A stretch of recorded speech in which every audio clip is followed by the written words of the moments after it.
Hello दोस्तों, maxima classes में स्वागत है आप सभी का। आज हम करेंगे 5 अप्रैल को ये पटवारी परीक्षा में आए हुए जनरल मैथ्स के कुछ क्वेश्चन सॉल्व। पहले क्वेश्चन से स्टार्ट करते हैं। क्वेश्चन है 6 पुरुष किसी कार्य का 2/3 भाग 5 दिनों में करते हैं, उसी कार्य का 1/3 भाग 5 महिलाएं 6 दिन में करती हैं तथा 6 लड़के इसी कार्य का 4/3 भाग 4 दिन में पूरा करते हैं। एक पुरुष, एक महिला और एक लड़का मिलकर पूरे कार्य को कितने दिन में पूरा करेंगे? 6 पुरुष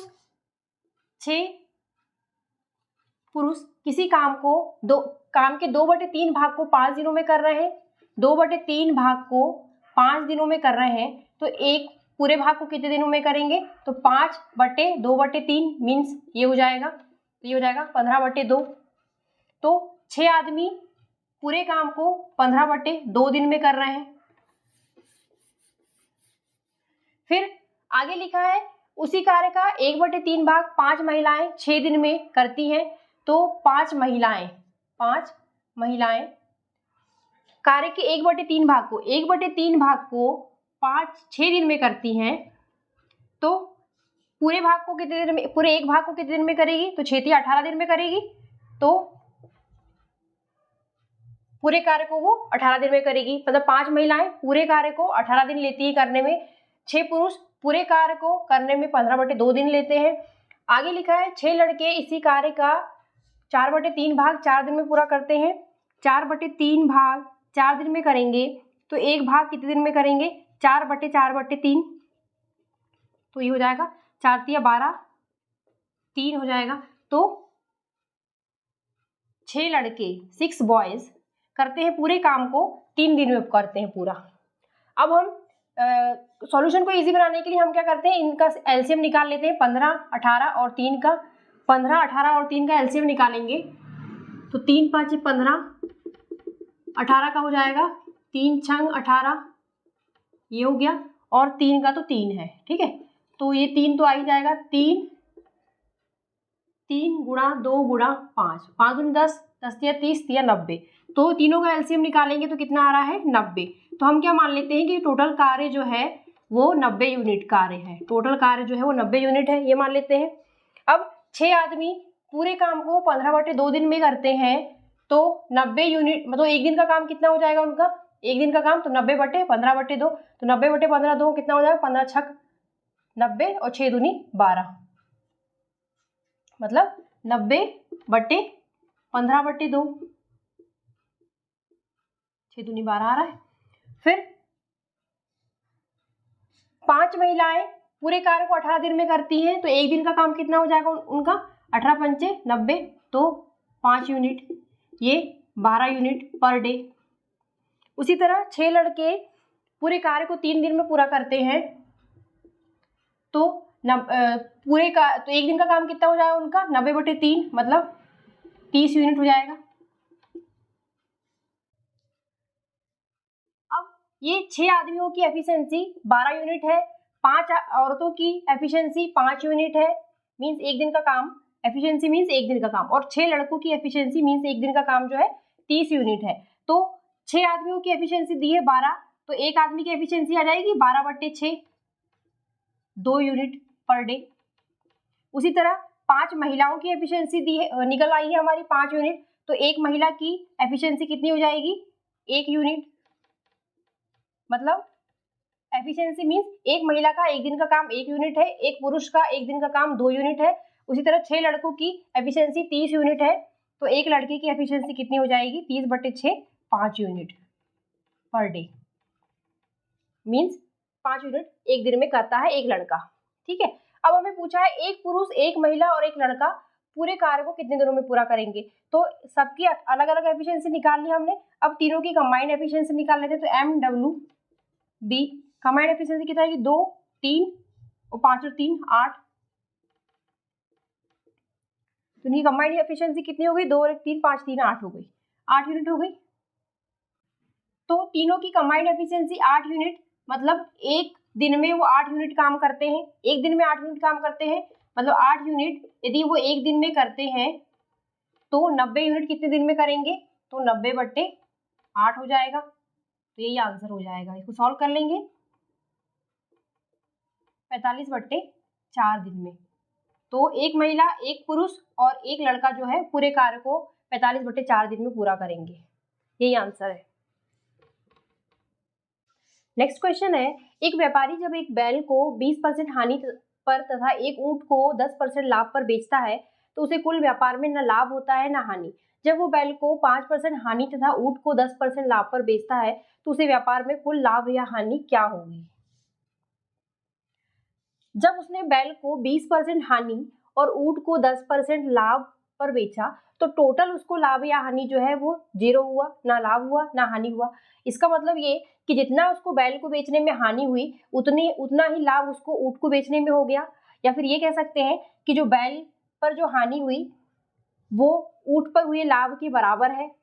तो उसको हम ऐसा लिख सकते हैं कि अगर मैं बैल का क्रय मूल्य B मान लूं और ऊंट के क्रय मूल्य को C मान लूं यदि, तो हम इसको ऐसा लिख सकते हैं कि 0.2 B इज इक्वल टू 0.10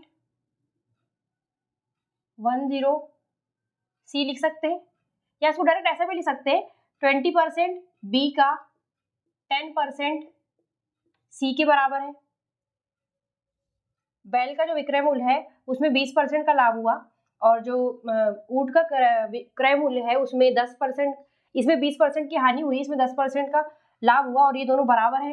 तो इसको हम B और C को नीचे ले आते हैं तो ये हो जाएगा 10/20 मीन्स 1/2 हो जाएगा। अगर हम बैल के क्रय मूल्य को 100 मान लें, B को हम अगर 100 मान लें तो क्योंकि रेशियो हमारा 1/2 का आया है तो C जो हो जाएगा वो 200 हो जाएगा। तो यदि हम बैल के क्रय मूल्य को 100 मान ले तो ऊंट का विक्रय मूल्य 200 हो जाएगा। और ये हमने इसलिए माना है क्योंकि हमें आखिरी में व्यापार में कुल लाभ या हानि पूछा है परसेंट में, तो इसलिए हम CP और इसको 100 इसको 200 मान लेते हैं। अब आगे कह रहा है जब वो बैल को 5% हानि तथा ऊंट को 10% लाभ पर बेचता है, तो जब वो बैल को 5% की हानि पर बेचेगा तो 5% की हानि मीन्स 0.95 यानी क्रय मूल्य को 5% से डिक्रीज कर दिया है, मीन्स 0.95 इंटू CP और CP क्या है 100। तो ये लिख सकते हैं इसको 95। इसका मतलब उसने बैल को कितने में बेचा, बैल को 5% की हानि में बेचा, मतलब उसने बैल को 95 रुपए में बेचा, प्लस ऊंट को उसने 10% लाभ पर बेचा। 10% लाभ मीन्स क्रय मूल्य को 10% बढ़ा दिया है, तो 10% बढ़ाते हैं तो 1.1 का मल्टीप्लाई हो जाता है। और यहाँ पर C क्या है, मतलब क्रय मूल्य क्या है ऊंट का 200 है, तो इसको 1.1 इंटू 200 लिख सकते हैं। तो टोटल विक्रय मूल्य कितना हो गया, टोटल विक्रय मूल्य कितना हो गया 95 प्लस 11 दूनी 22 100 और ये पॉइंट आ गया 220। इन दोनों को जोड़ेंगे तो ये आ रहा है 5 9 2 11 315। टोटल विक्रय मूल्य आ गया हमारा 315 और क्रय मूल्य टोटल क्या हो जाएगा, ये 100 माना था और ये 200, तो ये टोटल 300 हो जाएगा। क्रय मूल्य आ गया है, विक्रय मूल्य आ गया है, मतलब टोटल लेन देन जो हुआ, टोटल व्यापार जो हुआ उसका क्रय मूल्य और विक्रय मूल्य आ गया है और हमको पूरे व्यापार का लाभ या हानि परसेंट पूछा है। तो यहाँ साफ दिख रहा है कि विक्रय मूल्य 315 है और क्रय मूल्य 300 है, तो डिफरेंस कितना का है 15, मतलब कि 15 रुपए का उसको लाभ हुआ। और क्योंकि परसेंट में पूछा है तो 15 बटे क्रय मूल्य हो जाएगा 300 और गुणा 100, तो ये कितना हो जाएगा 5। तो उसको टोटल कितना फायदा हुआ, पूरे व्यापार में 5% का लाभ हुआ। यही आंसर है। नेक्स्ट क्वेश्चन है, दो संख्याओं का HCF 6 है और LCM 216 है, यदि उनका योग 222 है तो उनके व्युत्क्रमों का योग क्या होगा। तो हम वो दोनों संख्या A और B मान लेते हैं। दो संख्याएं जो है वो A और B है और हमें पता है कि दो संख्याओं का गुणनफल उनके HCF और LCM के गुणनफल के बराबर होता है। तो हम यहाँ ये लिख सकते हैं A गुणा B is equal to 6 into 216 लिख सकते हैं। दो संख्याओं का गुणनफल उनके HCF और LCM के गुणनफल के बराबर होता है। वहीं पर दूसरी कंडीशन दी है कि उनका योग दिया हुआ है A प्लस B बराबर 222 दिया हुआ है और हमें उनके व्युत्क्रमों का योग पूछा गया है। व्युत्क्रम मीन्स उल्टा A 1/A प्लस 1/B पूछा है क्वेश्चन में। इसको सॉल्व करते हैं, ये दोनों का एलसीएम हो जाएगा, ये ऊपर जाएगा उससे मल्टीप्लाई होगा तो B प्लस A। अब हमारे पास B प्लस A की वैल्यू है 222 और A इंटू B की वैल्यू है 6 इंटू 216। ये कैंसिल हो जाएगा, 6 तिया 18 और 6 7 42, तो ये कितना हो जाएगा अपना 37/216, यही आंसर है।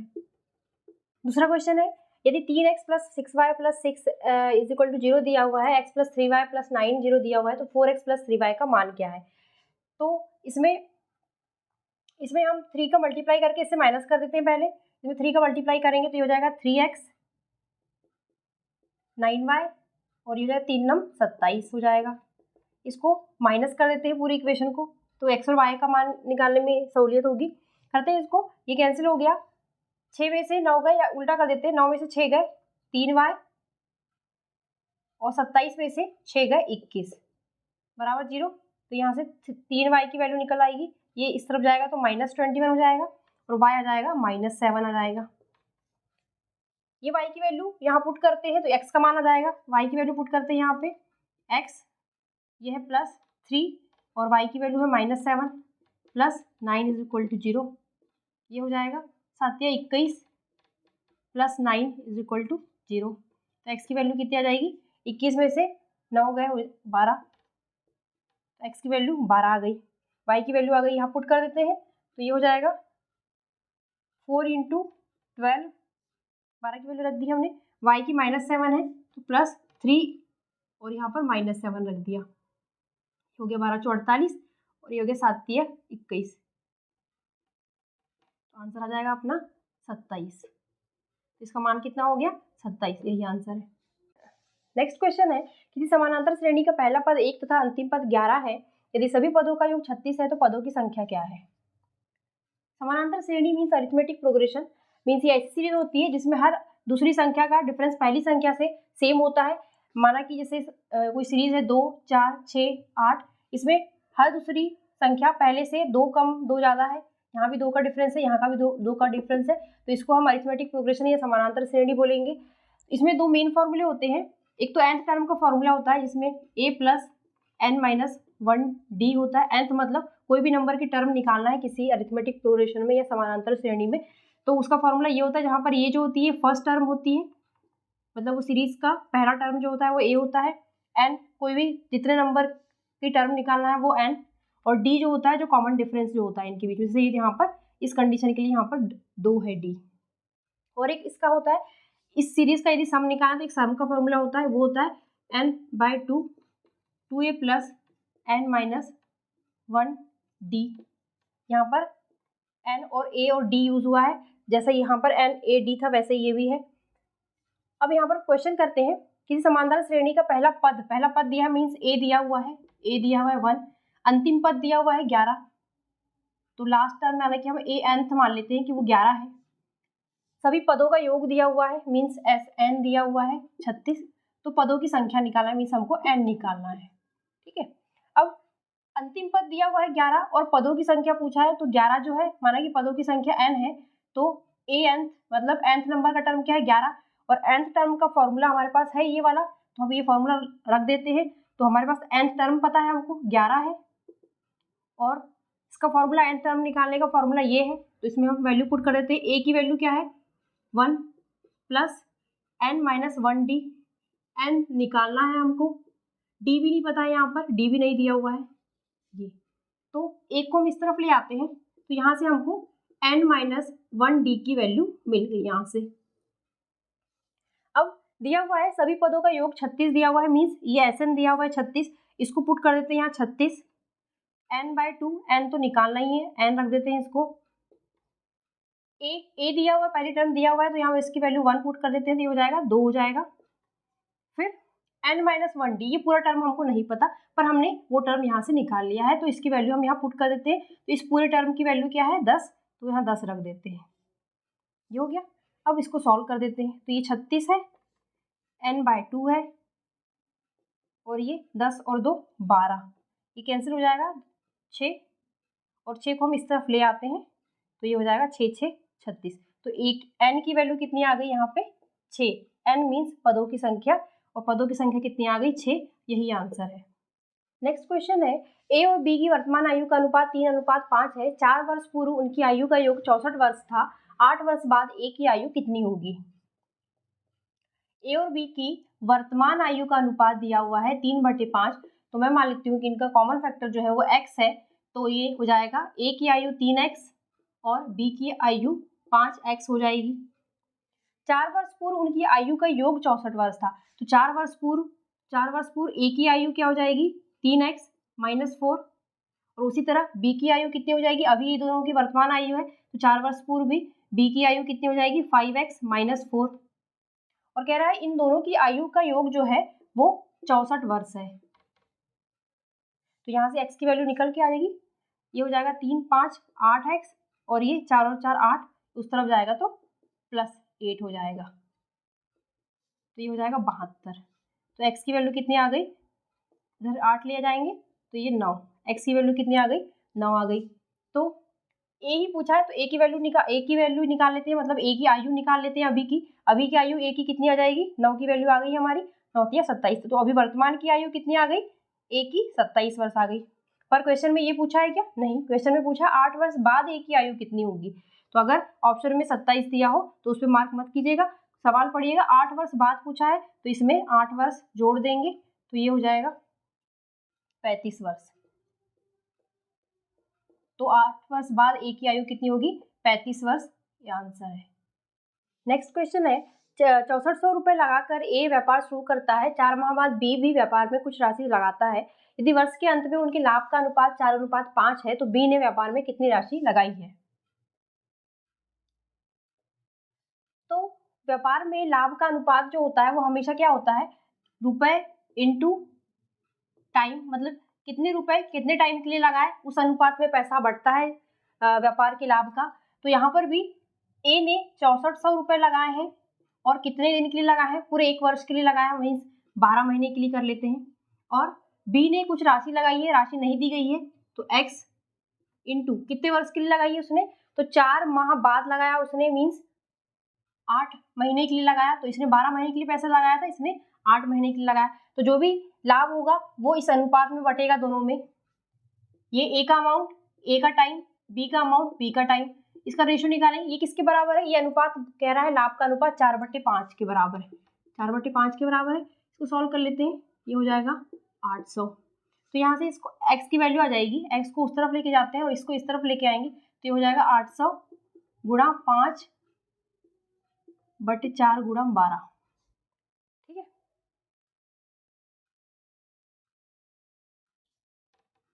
ये 12 भी ऊपर है,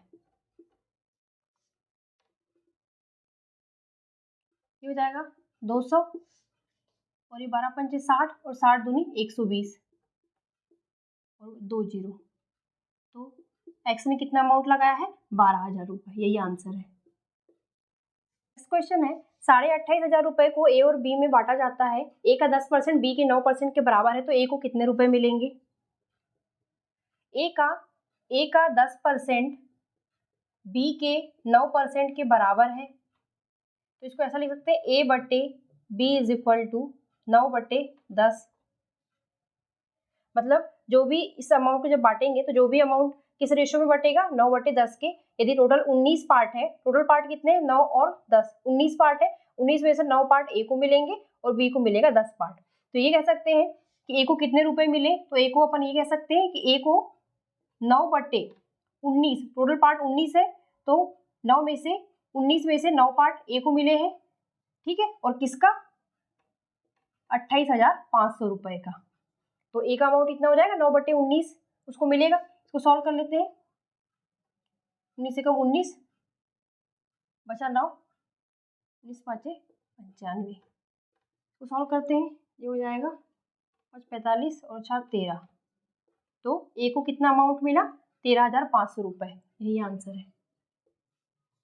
नेक्स्ट क्वेश्चन है एक व्यक्ति के पास 250 बैग है, 75 बैगों को वो P% लाभ तथा 175 बैगों को P-6% लाभ पर बेचता है, यदि कुल लाभ 16% है तो P का मान क्या होगा। इस टाइप की क्वेश्चन जिसमें आधी वस्तुएं कुछ अलग लाभ या हानि परसेंट पे और आधी वस्तुएं कुछ अलग लाभ या हानि परसेंट पे बेची जाती है और कंबाइंड लाभ पूछा या उसका जिक्र किया जाता है, तो उसमें मिश्रण लगाना बहुत आसान होता है, उसमें मिश्रण लगाने से जल्दी आंसर आता है। मिश्रण लगाएंगे यहाँ पे, व्यक्ति के पास टोटल 250 बैग है, 75 बैग 75 बैग उसने P% लाभ से बेचा और 175 बैग P-6 लाभ से बेचा और टोटल लाभ दिया हुआ है 16%। तो इसमें विचरण लगाएंगे, एक तरफ P% लाभ है और दूसरे तरफ P-6% लाभ है और P% लाभ की वस्तुएं कितनी है, 75 है। P% लाभ में कितने बैगों को बेचा उसने, 75 बैगों को, और P-6 लाभ में उसने बचे हुए 175 बैगों को बेचा है। और दोनों को जब कंबाइन किया, मतलब टोटल लाभ हानि परसेंट हम कंबाइन करेंगे तो कुल लाभ उसको हुआ है 16% का, 16% का हुआ है। तो इसमें जब इससे इसको माइनस करते हैं, इससे इसको डिफरेंस निकालते हैं, तो ये रेशियो जो है उनकी क्वांटिटी के रेशियो के बराबर होता है। तो इसको हम माइनस करते हैं, P-6 में से 16 माइनस करेंगे तो P-16 - 6, तो ये इसको लिख सकते हैं P-22, ये P-22 आ गया। इससे इसको माइनस किया है तो अब इससे इसको माइनस करेंगे, ये हो जाएगा 16 - P। ये रेशियो, ये दोनों का रेशियो इन दोनों के रेशियो के बराबर होता है हमेशा। तो ये हो जाएगा, इसको लिख देंगे हम P-22/16 - P is equal to, लिख देंगे यहाँ पे, ये P-22 ऊपर है तो ये 75 ऊपर आ जाएगा और ये हो जाएगा 175। 25 से कैंसिल करते हैं, ये 25 दिया 75 और 25 छक्के 100 पे 25 7 175, 3/7 आ गया। इसको क्रॉस मल्टीप्लीकेशन कर देते हैं, ये हो जाएगा 7P, 7 दूनी 14, 7 दूनी 14, 154, और इस तरफ करेंगे 16 तिया 48 और -3P। इसको इधर लेके आते हैं, इसको इधर लेके आते हैं, 7 और 3 10P हो गया ये, और इसको इधर लेके जाएंगे 154 जुड़ जाएगा, हो जाएगा 202। तो P की वैल्यू कितनी आ गई, 20.2। यही निकालना था, यही आंसर है। नेक्स्ट क्वेश्चन है, 4 सेंटीमीटर त्रिज्या वाले वृत्त के अंदर एक वर्ग निहित है, वर्ग का क्षेत्रफल क्या होगा। ये वर्ग है और ये एक सर्किल के अंदर है और इसकी त्रिज्या दी हुई है 4 सेंटीमीटर, ये त्रिज्या है तो ये भी 4 होगा, ये 4 4, तो इसका डायगोनल आ गया, डायगोनल इसका 8 हो गया। अब हमें पता है कि वर्ग का क्षेत्रफल जो होता है, ये फॉर्मूला है, विकर्ण का स्क्वायर बटे 2 होता है। विकर्ण हमारा आ गया, सर्किल का त्रिज्या दी हुई है, ये 4 है, ये 4 है, तो विकर्ण कितना हो गया, 8 हो गया, और 8 का स्क्वायर कितना हो जाएगा, 8 का स्क्वायर ये हो गया वो बटे 2, यही क्षेत्रफल होता है वर्ग का। तो 8 × 8 = 64, तो ये हो जाएगा 32 centimetre square, answer 32 centimetre square, ये आंसर है।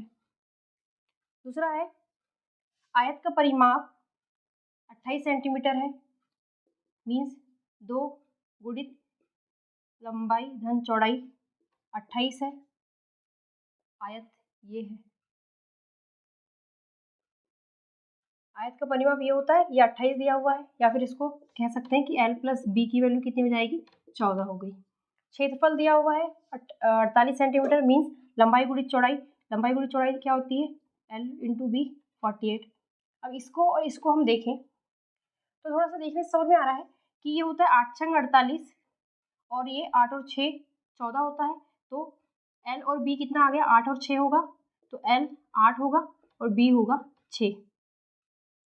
विकर्ण की लंबाई क्या है, और विकर्ण मीन्स डायगोनल का फॉर्मूला क्या होता है, √ लेंथ का स्क्वायर प्लस विड्थ का स्क्वायर, ये दोनों वैल्यू आ गई है हमारी, रखते हैं 8 ये 8 का स्क्वायर 8 × 8 = 64 और ये B 6 का स्क्वायर 36, ये हो जाएगा 3400 36 100, तो ये √ करेंगे तो 10 सेंटीमीटर, तो डायगोनल कितनी आ गई हमारी, 10 सेंटीमीटर, यही आंसर है।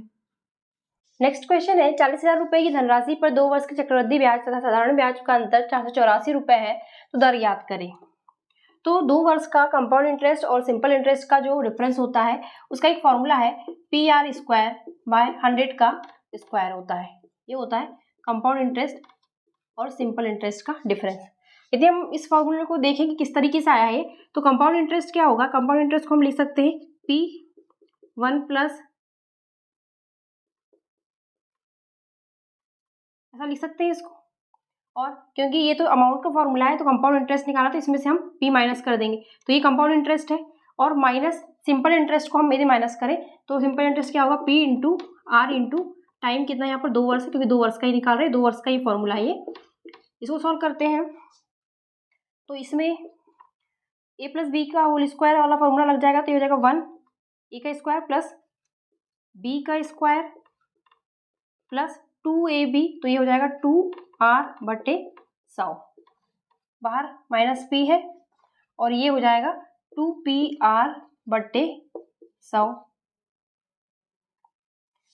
p का अंदर मल्टीप्लाई करते हैं तो ये हो जाएगा p प्लस PR² का स्क्वायर, ये हो जाएगा 2PR/100, ये हो जाएगा माइनस p, और ये हो जाएगा 2PR/100। अब यहाँ पर देख रहे हैं ये p कैंसिल हो जा रहा है, ये कैंसिल हो जा रहा है, और बच रहा है इतना, तो यही फॉर्मूला है। तो ये इसी से आया है ये फॉर्मूला। कंपाउंड इंटरेस्ट और सिंपल इंटरेस्ट का जो डिफरेंस होता है 2 साल का, PR² होता है, जहाँ पर p जो है मूलधन है और ये उसकी दर है। ठीक है, यहाँ पर वैल्यूज रखते हैं फॉर्मूले में, तो p मूलधन दिया हुआ है 40,000, रेट पूछा है तो r का स्क्वायर अपॉन 100 का स्क्वायर है, तो ये 4 बार 0, और ये बराबर किसके दिया हुआ है, 484 के बराबर है ये अंतर। 4 0 से कैंसिल कर दिया हमने, और ये 4 को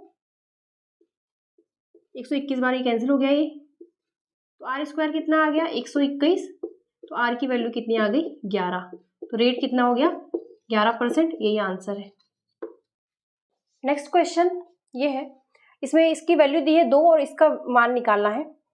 तो पहले तो हम ये देखते हैं कि इसको हम इस तरीके से लिख सकते हैं, ये a² प्लस b² दिख रहा है, तो हम इसको ऐसा लिख सकते हैं जैसे a प्लस b का होल स्क्वायर का फॉर्मूला हमको पता है, square plus b² plus 2ab। तो अगर हम ये वाली टर्म जो है ये है, इसकी जैसे दिख रही है ये, तो हम इसको ऐसा लिख सकते हैं कि ये जो है इसका मान, यदि इसको 2ab को हम इस तरफ ले आए तो ये हो जाएगा a प्लस b का होल स्क्वायर माइनस 2ab बराबर a² प्लस b² है, और ये जो है इसके बराबर है अगर, तो ये किसके बराबर हो जाएगा, यहाँ पर a जो है 2x है, तो ये 2x प्लस ये है 1/2x का होल स्क्वायर माइनस 2a है 2x और b है 1/2x, ये तो ये कैंसिल हो जाएगा, तो ये -2। तो इसको हम, इस पूरी टर्म को हम ये भी लिख सकते हैं, तो इसको हम हटा देते हैं, इस पूरी टर्म को हम इसके बराबर लिख सकते हैं। ठीक है, अब हमको इसका मान निकालना है, तो इसको भी अगर हम देखें तो ये होता है a प्लस बी का यदि होल क्यूब करें तो a³ plus b³ plus 3a² plus 3ab²,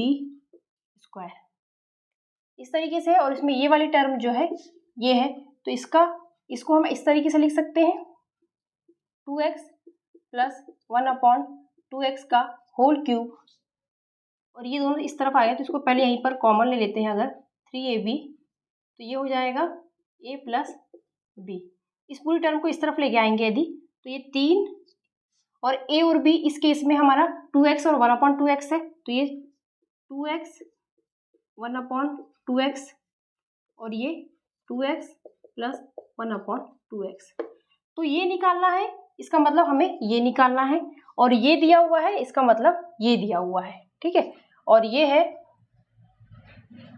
ये किसके बराबर है 2 के बराबर है, तो इसको हम बराबर 2 रख देते हैं। ठीक है, तो ये मान दिया हुआ है और ये निकालना है हमको।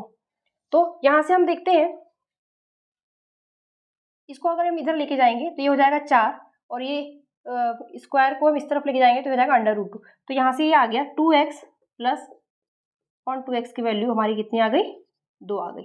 ये सारी वैल्यू को हम यहाँ पुट कर देते हैं, तो ये हो जाएगा इसकी वैल्यू 2 का क्यूब माइनस, ये तो कैंसिल है तो ये 3 है, और ये इनटू में फिर वही टर्म है और जिसकी वैल्यू 2 है यहाँ पे, तो ये 2 हो गया, और ये 2 3 4 8 और ये 3 दूनी 6, तो ये कितना आ गया आंसर हमारा। तो इसकी वैल्यू कितनी है 2 है, इसका मान क्या है 2 है, यही आंसर है।